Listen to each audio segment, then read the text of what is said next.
بسم الله الرحمن الرحيم الحمد لله والصلاة والسلام على رسول الله وعلى آله وأصحابه أجمعين أما بعد ناظرین کرام السلام علیکم ورحمۃ اللہ وبرکاتہ۔ مسلمان کے شب و روز کے عنوان سے اس پروگرام کے ہمراہ ہم آپ کی خدمت میں حاضر ہیں۔ آج کی اس ملاقات میں ہمارا موضوع گفتگو ہے پرہیز علاج سے بہتر ہے، اور اس سلسلے میں اس سے قبل گزشتہ نشست کے موقع پر ہم کچھ گفتگو کر چکے ہیں۔ آج کی اس ملاقات میں اسی موضوع کو آگے بڑھاتے ہوئے اس سے قبل یاد دہانی کے طور پر یہ تذکرہ مناسب ہوگا کہ ہم نے یہ گفتگو کی تھی کہ دین اسلام میں انسان کو یہ بات یاد دلائی گئی ہے کہ یہ صحت انسان کے لیے اللہ کی طرف سے بہت بڑی نعمت ہے، اور یہ کہ یہ صحت انسان کے پاس اس کے خالق و مالک اللہ عز و جل کی جانب سے امانت ہے۔ فرمایا قرآن کریم میں ثم لتسألن یومئذ عن النعیم، پھر قیامت کے دن تم سے نعمتوں کے بارے میں سوال کیا جائے گا۔ لہذا جب یہ صحت بہت بڑی نعمت ہے اللہ کی طرف سے تو اس کی حفاظت ضروری ہے، اور حفاظت کے معاملے میں دین اسلام میں ہمیں یہ تعلیم دی گئی ہے کہ بجائے اس کے کہ انسان اپنی بد احتیاطیوں اور بد پرہیزیوں کی وجہ سے بیمار پڑ جائے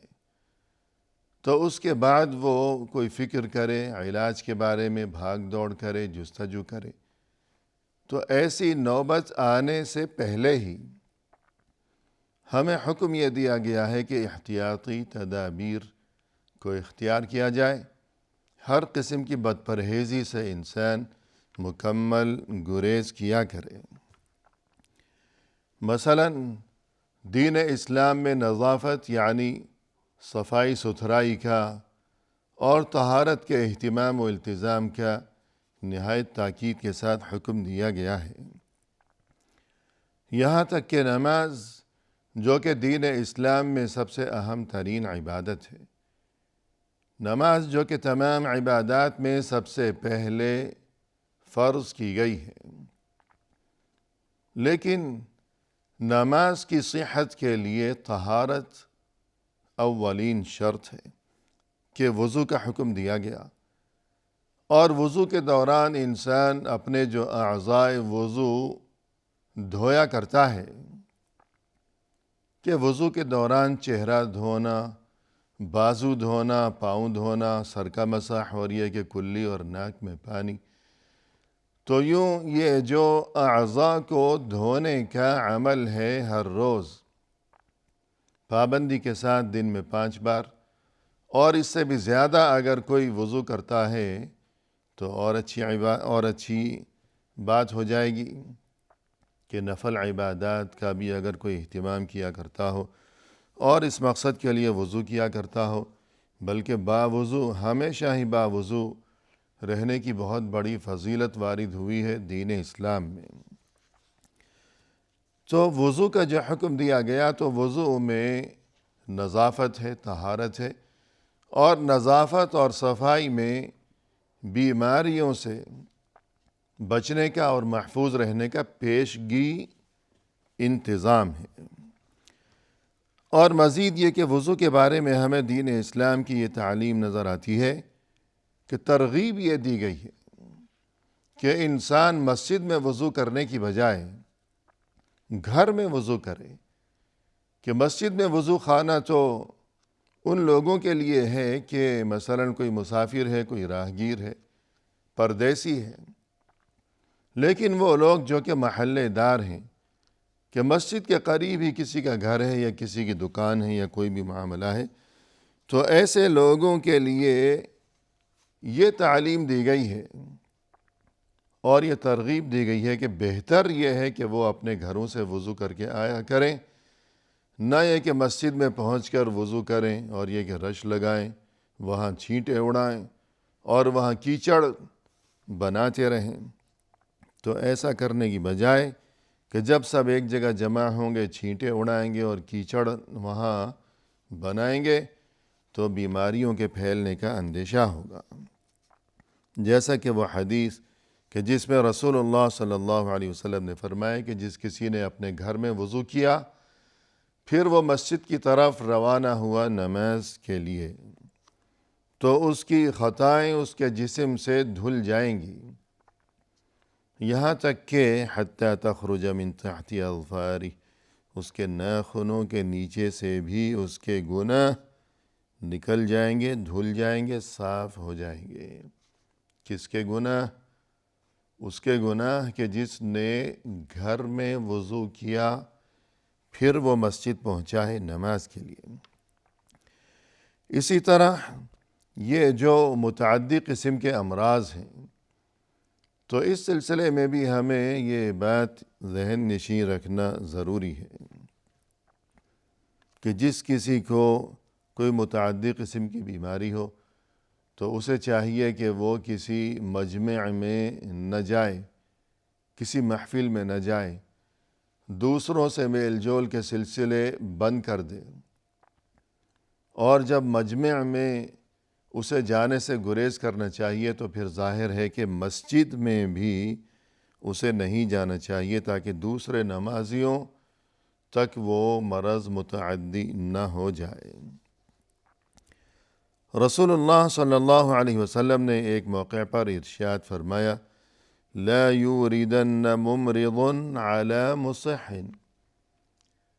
تم میں سے کوئی اپنے کسی بیمار جانور کو ایسے جانوروں کے پاس نہ لائے جو کہ تندرست ہو، صحت مند ہو۔ یعنی اس دور میں سبھی لوگ مویشی پالا کرتے تھے کہ آج کی طرح ماحول نہیں تھا کہ اگر دودھ کی ضرورت ہے یا گوشت کی ضرورت ہے تو انسان بازار چلا جائے اور وہاں سے جس چیز کی ضرورت ہے وہ خرید کر لے آئے اپنے گھر میں۔ تو ایسا معاملہ نہیں تھا، لہذا لوگ اپنی ضروریات کے لیے کہ گوشت کی ضرورت ہے اور یہ کہ مثلاً دودھ کی ضرورت ہے، اور مزید یہ کہ لوگ سواری کے لیے بھی جانور ہی استعمال کیا کرتے تھے، تو فرمایا کہ کوئی اپنا بیمار جانور تندرست جانوروں میں داخل نہ کرے، ان کے ساتھ نہ ملائے۔ اور وجہ اس کی یہی تھی کہ بیمار جانور اگر صحت مند جانوروں کے ساتھ اگر وہ گھلے ملے گا، میل جول ہوگا، ایک جگہ رہیں گے تو جو تندرست جانور ہیں تو وہ بھی بیمار پڑ جائیں گے، تو یوں بہت بڑا خسارہ ہو جائے گا، نقصان ہو جائے گا۔ اور یہ کہ بقول اہل علم جب رسول اللہ صلی اللہ علیہ وسلم کا یہ ارشاد گرامی ہے کہ بیمار جانور کو تندرست جانوروں کے ساتھ نہ ملایا جائے، وہاں اکٹھا نہ رکھا جائے، تو پھر یہ چیز بطریق اولا انسانوں کے لیے تو اور زیادہ گویا کہ یہ بات قابل غور ہے، اور یہ کہ انسانوں پر تو یہ آپ صلی اللہ علیہ وسلم کا ارشاد گرامی انسانوں پر بھی منطبق ہوگا ضرور، کہ انسان کی حیثیت اور انسان کی قدر و قیمت تو جانور کی بنسبت بہت زیادہ ہے۔ تو اس سے یہی بات سمجھ میں آئی کہ اگر کسی کو کوئی متعدی قسم کی بیماری ہے کہ مثلاً بخار ہے، کہ اسے محسوس ہوتا ہو کہ بخار کے آثار ہیں جسم میں، طبیعت میں، مزاج میں، یا یہ کہ کھانسی ہے، نزلہ ہے، تو یا چھینکیں اگر کسی کو بکثرت آ رہی ہوں، تو یہ سب کچھ اس بات کی علامات ہیں کہ متعدی مرض لاحق ہونے کا قوی اندیشہ ہے۔ تو اس قسم کا اگر کوئی انسان ہے کہ چھینکیں اسے بکثرت آ رہی ہوں، نزلہ بہہ رہا ہو، ناک بہہ رہی ہے، کھانسی ہے، بخار کے آثار ہیں، تو اسے چاہیے کہ وہ دوسروں کے ساتھ ملنے جلنے سے پرہیز کرے،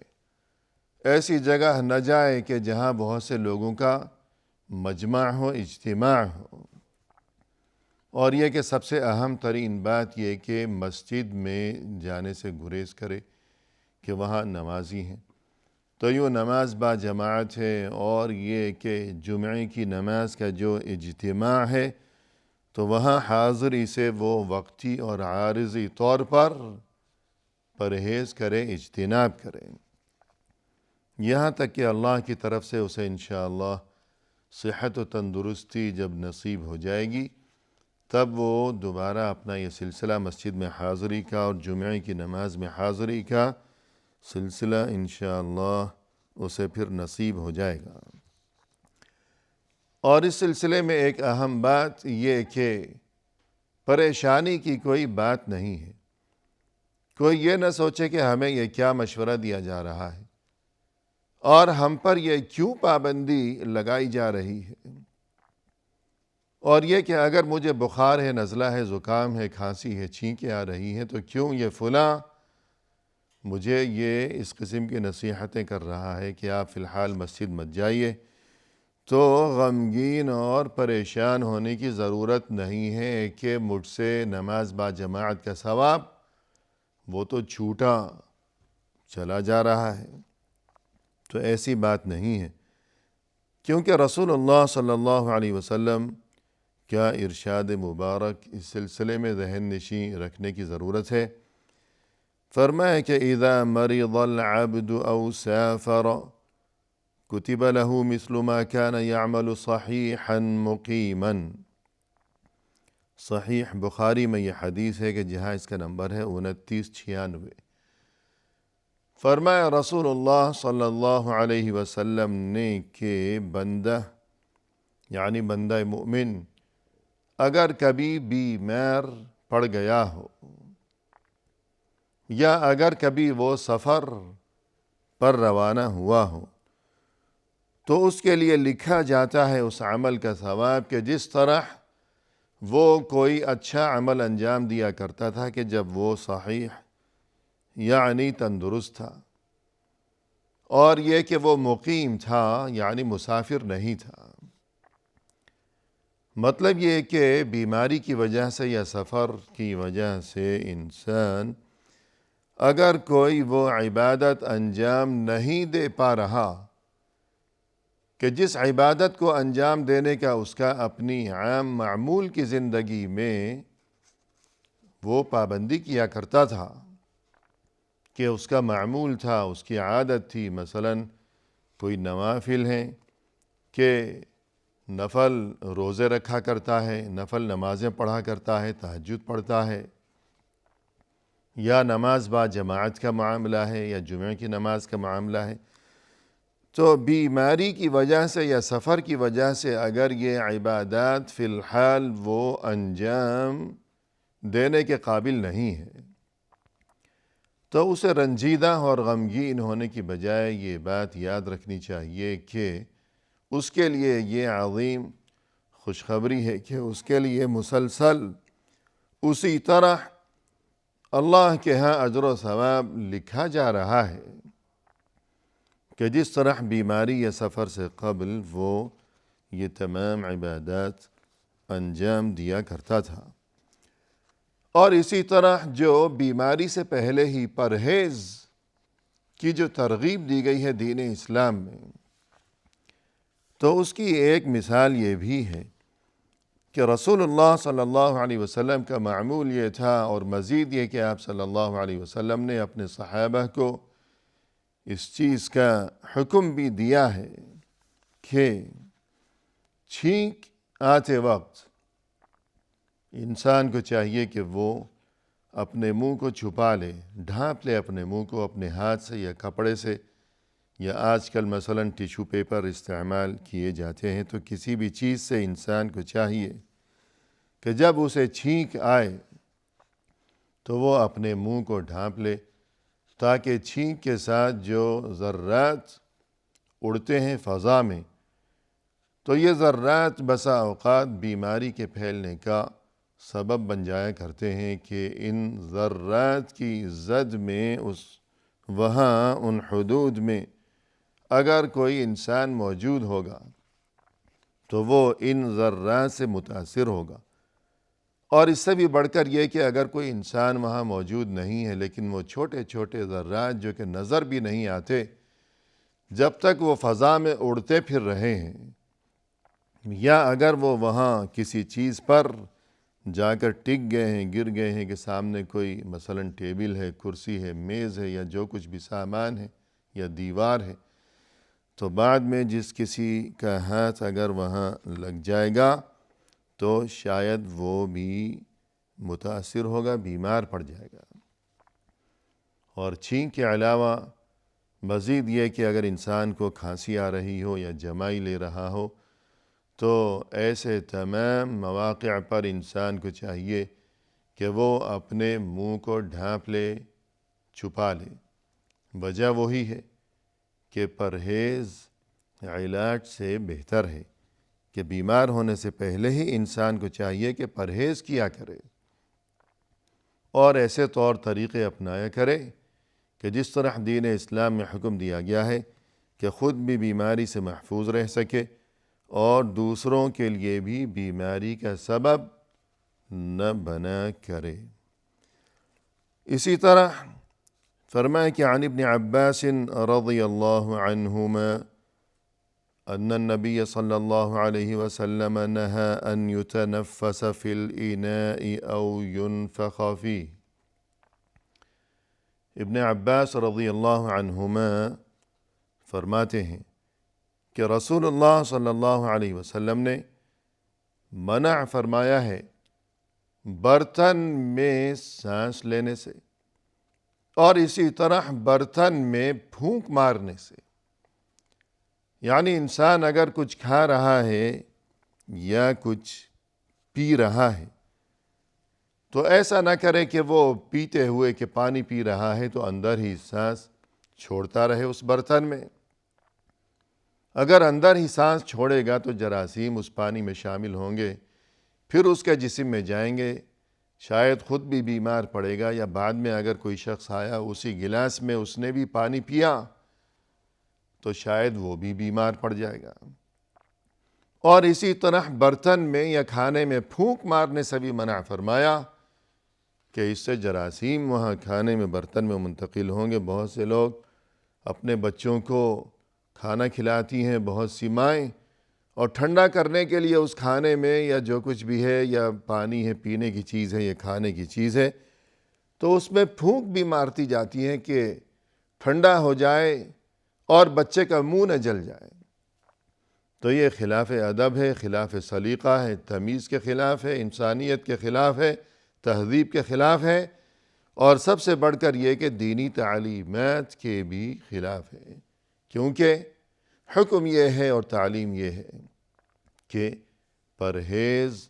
علاج سے بہتر ہے۔ وآخر دعوانا ان الحمد للہ رب العالمین۔